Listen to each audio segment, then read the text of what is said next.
Tetapi kalau sampai proses pembagian uang di rumah adat, ya kita anggap juga pengkhianatan terhadap budaya lokal.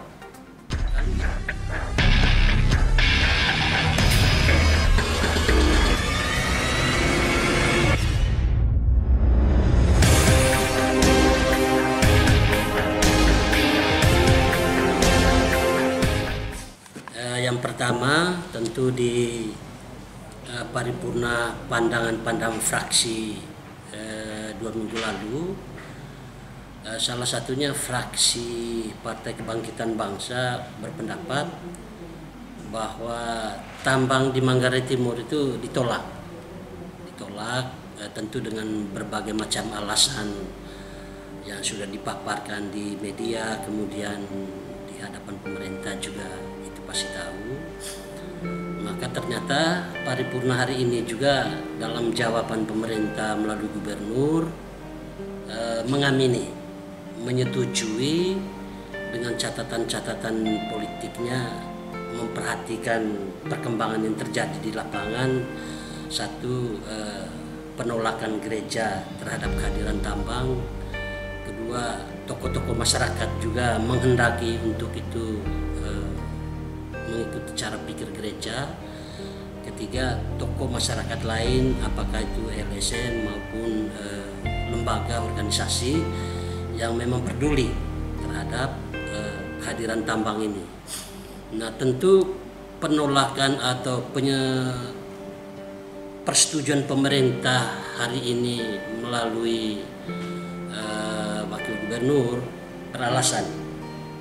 Yang pertama, dari sisi regulasi, 5 undang-undang yang mengindikasikan membangun tambang di daerah, katakanlah ada perlindungan hutan, kemudian kawasannya memang itu suplai air, lalu itu adalah perkampungan, lalu itu adalah pertanian masyarakat, baik peternakan.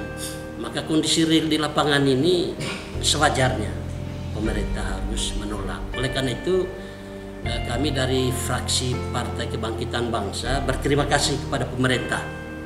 Karena apa? Kami berterima kasih. Ini dokumen politik. Ini pernyataan politik. Nah, tentu proses ini akan berlanjut. Sementara kondisi di lapangan kita dengar ada bagi uang di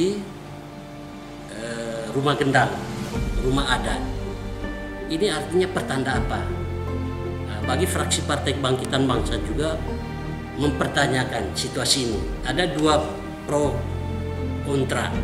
Di lapangan terjadi transaksi yang masyarakat juga dengan pemahaman pas-pasan seakan-akan menjual sebagian tanah atau seluruh tanahnya yang bersertifikat maupun non sertifikat lalu dibayar oleh perusahaan. Itu pertanda apa? Apa memang ini kehendak penguasa atau kehendak owner dari tambang? Ini pertanyaan fraksi. Nah, kalau sampai itu terjadi, berarti mereka membangkang keputusan pemerintah yang hari ini secara politik dia menyatakan tambang itu sejalan dengan pikiran fraksi PKB. Kalau sudah sedemikian, maka di sini seakan-akan memberi ruang masyarakat itu jadi terbelah. Nah, siapa yang bertanggung jawab? Lalu umpamanya masyarakat harus dibelah 2 hanya karena kepentingan, katakanlah satu sisi masyarakat lingkar tambang ini merasa ada dewa yang datang untuk menyelamatkan mereka, katakanlah dari sisi kepentingan uang mereka dapat, kemudian janji-janji angin surga di kemudian hari itu mereka dapat. Sementara kami di sisi lain penolak tambang ini mempertimbangkan kebijakan publik. Kami tidak peduli masyarakat di lingkar tambang ini ada pro dan ada terima, itu soal lain. Tapi kebijakan publik ini fraksi Partai Kebangkitan Bangsa harus mengamankan itu. Nah, ternyata itu tadi menjawab permintaan politik dari Partai Kebangkitan Bangsa oleh pemerintah memang sama, menolak. Nah, ini artinya pegangan kami di kemudian hari, kalau umpamanya ternyata tiba-tiba proses izin diamini oleh pemerintah, ya pertanyaan lebih lanjut, ada apa ini? Yang pertama, melanggar katakanlah 5 undang-undang prosedur tambang.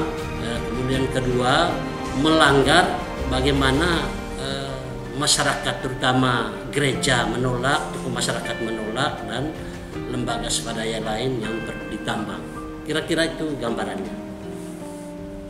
Lapangan pembagian ini dilakukan oleh pemilik tambang yang memang tentu ada staf, ada pegawai yang memang mereka bagi secara terbuka di rumah adat. Nah, dari sisi itu saja manfaat rumah adat itu sudah berubah fungsi. Mengandaikan rumah adat ini kantornya owner tambang, atau di kantor desa, atau di kantor camat, barangkali kita masih bisa pahami.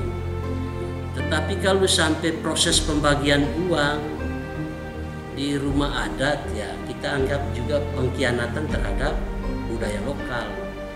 Kalau itu dibiarkan, pemerintah tidak menertibkan, saya kira dalam hal ini pemerintah juga berdosalah membiarkan hal-hal yang tidak biasanya seakan-akan menjadi itu biasa. Rumah gendang juga tempat transaksi uang untuk kebutuhan para pihak.